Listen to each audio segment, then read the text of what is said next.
The Confessions of Saint Augustine, Book 12, Chapter 29 following. Thus is the matter before, the thing made. Not because it makes it, seeing itself is rather made. Nor is it before by interval of time, for we do not first in time utter formless sounds without singing, and subsequently adapt or fashion them into the form of a chant, as wood or silver, whereof a chest or vessel is fashioned.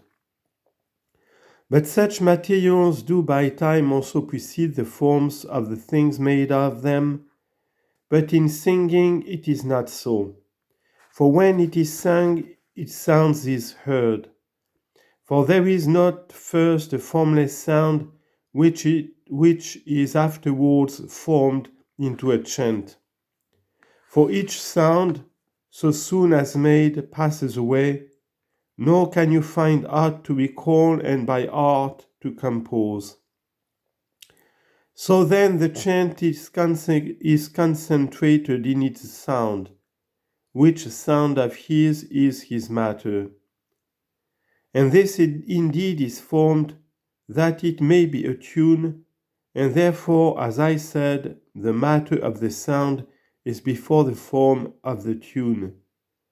Not before through any power it has to make it a tune, for a sound is no way the work master of the tune, but is something corporeal, subjected to the soul which sings, whereof to make a tune.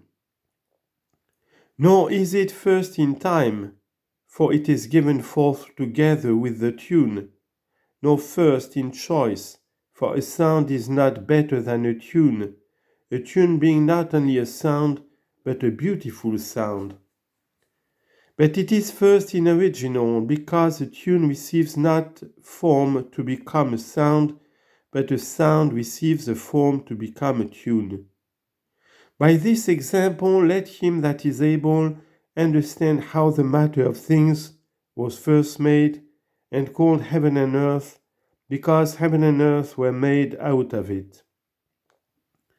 Yet was it not made first in time, because the forms of things gave rise to time, but that was without form, but now is, in time, an object of sense together with its form.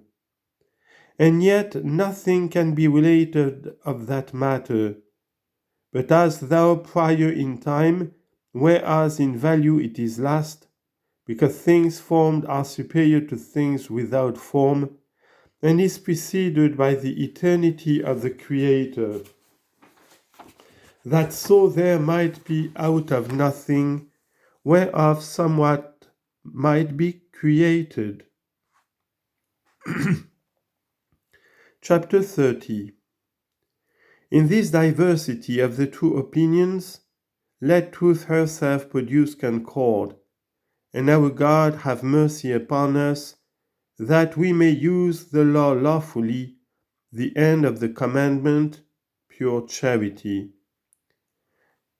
By this, if man demands of me, which of these was the meaning of your servant Moses, these were not the language of my confessions. Should I not confess unto you, I know not, and yet I know that those senses are true, those carnal ones excepted, of which I have spoken what seemed necessary.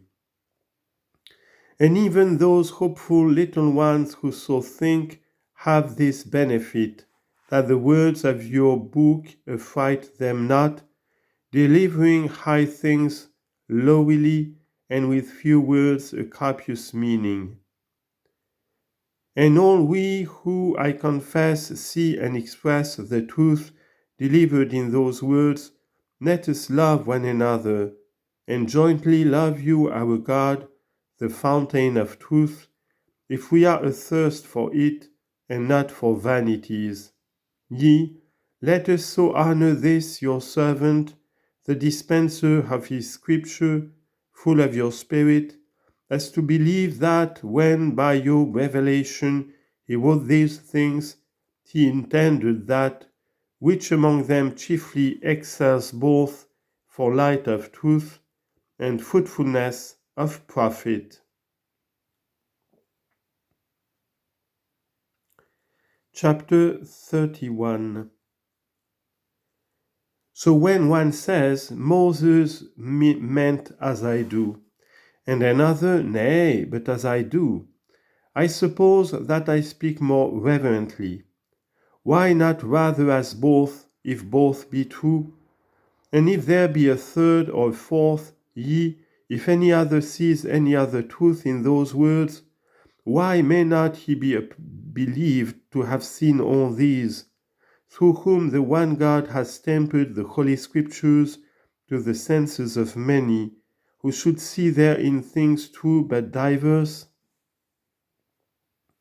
For I certainly and fearlessly I speak it from my heart, that where I indite anything to have supreme authority, I should prefer so to write that whatever truth any could apprehend on those matters might be conveyed in my words, rather than set down my own meaning so clearly as to exclude the rest, which, not being false, could not offend me.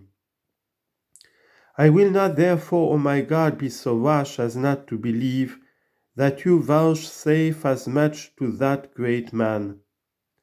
He, without doubt, when he wrote those words, perceived and thought on what truth soever we have been able to find, and whatsoever we have not been made able, nor yet are, but which may be found in them.